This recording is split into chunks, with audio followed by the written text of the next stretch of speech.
talking about Al Batten. I learned this from him, and I probably can't tell it quite the way he did, but talking about preachers. What is it with him? He ain't never going to want to play with us no more. He's going to lay hands on you and pray for you, man. But this is not a true story, and it's not nothing to do with Reverend Canady over here. But there was these two preachers, old one and a young one, and they were walking down the sidewalk one day, and they come up with this idea they were going to start back a home practice, you know, like they used to a long time ago, and go to people's houses and diagnose them and treat them at home. So they're walking along one day, and they come up to this house, and the old doctor told the young doctor, he said, "I tell you what, son," said, "I'm going to go on in here and treat this patient, and you just stand back and watch, and maybe you'll learn something."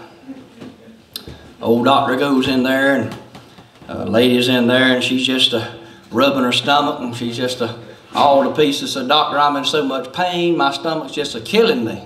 So, "What in the world is wrong?" Said, "It hurts 24/7. I don't know what in the world to do. Can you help me?" He said, "Well, just lay down here on this couch here and let me get my stethoscope out and get you vital signs, and we'll see what we can do." Well, he started working on her there, and he looked over there, and he told her, he said, "Well, ma'am," he said, "the best that I can come to the conclusion is you're eating too much fruit." She said, "Well, my goodness, what in the world do you mean?" She said, "Well, you just eating too much fruit. You're just going to have to lay off the fruit, and your stomach won't hurt you so bad." So she said, "Well, if that's what it'll take, I'll do it, Doc." He come on back out, and the young doctor was just flabbergasted. He looked at him. He says, "Well, how in the world did you come up to that conclusion, sir?" And he said, "Well, it won't nothing." Said, "When I leaned over there to check her pulse, and all of a sudden I happened to glance at the trash can, and I saw banana peelings and orange peelings and grape hulls and all that good such." So I told her she was eating too much fruit.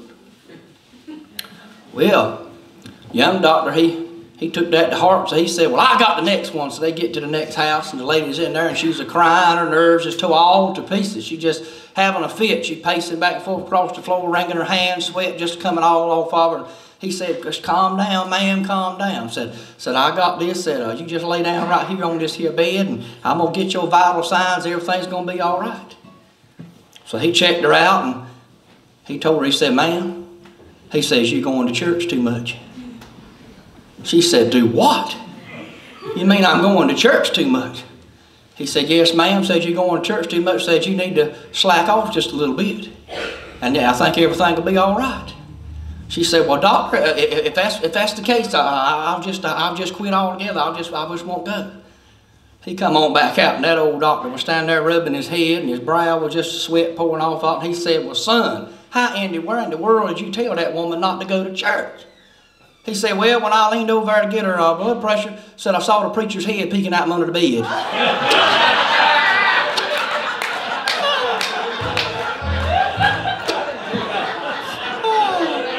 I learned that from Al Batten. That's the memory of Al Batten tonight. Now it's time to do a gospel song. Can you top that one, Apostle? I don't think you got anything. That's the first time I've ever seen Apostle Paul speechless. I ain't speechless. Bun crowd, ain't that the first time you ever seen Apostle Paul speechless? He ain't got no comeback. Woo! Somebody shoot up at him. One of us got to have some.